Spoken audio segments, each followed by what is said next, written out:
नाज़रीन, गजो जे क़ौमी शाहरा खां निकिरंदड़ लिंक रोड मुकमल तौर ते तबाही जो शिकार थी विया आहिनि।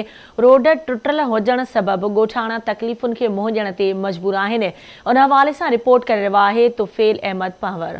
घारो जे आसपास क़ौमी शाहरा खां मुख़्तलिफ़ ॻोठनि तरफ़ निकिरंदड़ लिंक रोड मुकमल तौर ते तबाहालीअ जो शिकार आहिनि। घारो खां गुजो ताईं निकिरंदड़ लिंक रोड जंहिंमें बाबड़ा, सुल्तानाबाद, थईम ॻोठ, हालाट, शेख मजीद रोड, हालेची समेत सवें ॻोठनि तरफ़ निकिरंदड़ लिंक रोड हुकूमत जी बेतवजे सबबि मुकमल तौर ते तबाहालीअ जो शिकार आहिनि। हितां जे रहवासियुनि जो चवणु आहे त गुज़िरियल केतिरनि सालनि खां रोडनि जी मरम्मत न थियण सबबि असां शदीद मुश्किलात खे मुंहुं ॾेई रहिया आहियूं। एमरजेंसी वारी सूरत हाल में अगर को मरीज़ असां अस्पताल खणी वञूं त रोडनि जी हालत सही न हुअण सबबि असांजे मरीज़ जा अस्पताल पहुचण खां पहिरीं पसा पूरा थियो वञनि। हिन रोड खे तकरीबन 10 खां 12 साल थी चुका आहिनि। हिन रोड जी का मरामत न थी चुकी आहे। हिन रोड तां जेको असां मरीज़ खणी अस्पताल पहुचूं था, अस्पताल पहुचण खां अॻु में ई असांजो मरीज़ जेको सो फोत थी वञे थो। हुकूमत खे अपील था करियूं त असांखे रोड ठाराए ॾिनो वञे। असांखे मरीज़ खणण में अचण में वञण में ॾाढी तकलीफ़ थिए थी। तमामु वॾी आमदनी आहे हिन रोड ते।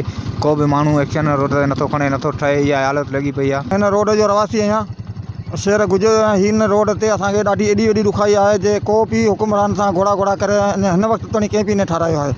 असां हिन खां वठी घर ताईं तव्हीं आया आहियो, ॾिसो त असांजो हिकिड़ो मिंट बि हिन रोड ते केरु हलियो कोन थो सघे। न को मोटरसाइकिल वारो हलियो सघे थो, न को एमरजेंसी वारो। असां इहा बस वारनि खे अपील करियूं था त हीअ रोड असांखे ठारायो ॾिनो वञे। जे अस्पताल जो वाक़ियो को मरीज़ थिए थो, उन रस्ते में ई हिन जपनि जी हालत में फोत थियो वञे।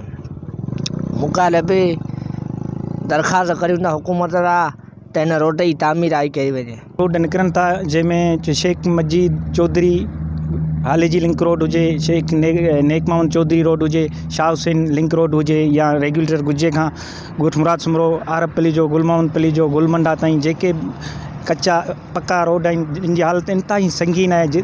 वक़्तनि हिते मुकमल हादसा थींदा पिया रहनि। हितां को मरीज़ खणी अगरि असीं अस्पताल वञूं था त उहो रस्ते में ई इन रोडनि जे बदहालीअ करे उहे पंहिंजा पसा पूरा करे छॾे। हुकूमत सिंध जूं दावाऊं त खोड़ आहिनि त असां तरक़ीअ जा ॼार विछाए छॾिया आहिनि, पर अफ़सोस जो इहा तरक़ी असांखे नज़र नथी अचे।